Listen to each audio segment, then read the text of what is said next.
OBC के आरक्षण के नाम पर बीजेपी डरी हुई है। वहीं ओबीसी के आंदोलन को कुचलने को लेकर कांग्रेस ने भाजपा सरकार पर जमकर हमला बोला। कांग्रेस ने कहा कि अगर बीजेपी खुद को ओबीसी हितैषी समझती है तो ओबीसी महासभा को प्रदर्शन करने की इजाज़त क्यों नहीं देती। कांग्रेस विधायक पीसी शर्मा ने कहा कि ओबीसी के नाम पर बीजेपी सरकार पिछले 18 साल से ओबीसी समाज को गुमराह करने में लगी हुई है।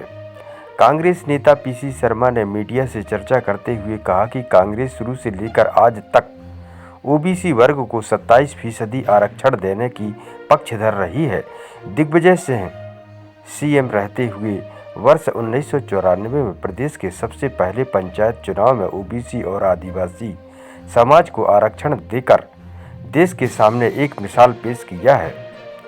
प्रदेश में कमलनाथ की सरकार आने के बाद सरकारी नौकरियों में ओबीसी वर्ग को 27% आरक्षण देने का फरमान जारी किया था। कांग्रेस विधायक पीसी शर्मा ने कहा कि बीजेपी सरकार के 3 मुख्यमंत्री ओबीसी वर्ग से हुए, लेकिन आज तक एक भी सीएम ओबीसी को 27% आरक्षण देने के लिए कोई सार्थक प्रयास नहीं किया। प्रदेश का ओबीसी वर्ग अब भाजपा सरकार की कथनी और करनी भली भांति समझ चुका है।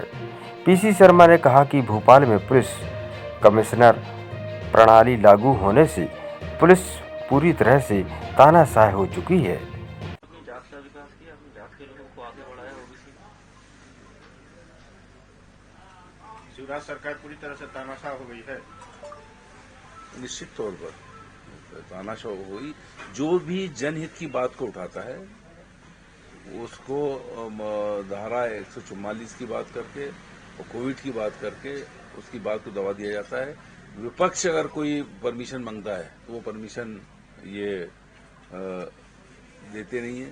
और कमिश्नरी प्रणाली शुरू हो गई है भोपाल और इंदौर में, तो मैं समझता हूं कि और लोगों को अपनी बात रखना, जनहित की बात रखना, जो परेशानियां हैं, चाहे वो बिजली की हो, चाहे महंगाई की हो, चाहे बेरोजगारी की हो, और मुख्यमंत्री जो हेल्पलाइन है उसमें केवल गरीबों के जो काम धंधे करते हैं, छोटे छोटे दुकानदार, उनको हटाया जाता है। इसके अलावा सीएम हेल्पलाइन में और कुछ नहीं हो रहा है। ये बहुत ही दुर्भाग्यपूर्ण है। लोग कंप्लेंट करते हैं कि स्ट्रीट डॉग समूह में घूम रहे हैं।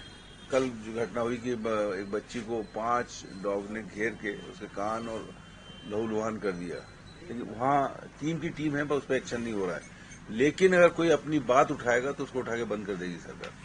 सर, एक बार प्रदेश में कोरोना 17 साल की सरकार भारतीय जनता पार्टी की, शिवराज जी इसके मुख्यमंत्री है, ये ओबीसी खिलाफ रही है। 27% ओबीसी को आरक्षण मिले, ये दिग्विजय सिंह जी की जब सरकार थी 2003 तक, तब विधानसभा में पारित हुआ था। 15 साल में 3 ओबीसी के मुख्यमंत्री आए, लेकिन इन्होंने उसको आगे नहीं बढ़ाया।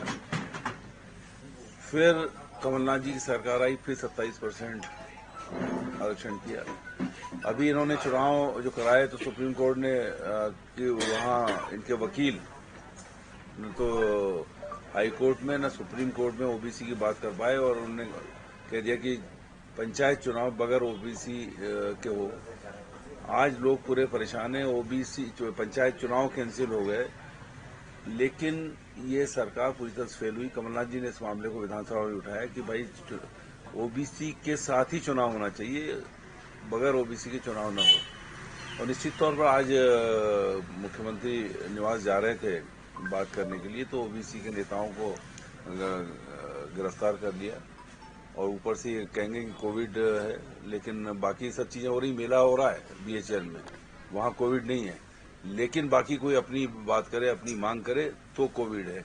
बिजली के बड़े बड़े बिल आ रहे हैं लोगों के। कोविड काल में कहा था मुख्यमंत्री के माफ होंगे, हमने विधानसभा में बिठाया, उस पर कोई बात करता है तो कहते हैं कोविड है और उनको बंद कर दिया जाता है। कुल मिला के सरकार ओबीसी के खिलाफ है।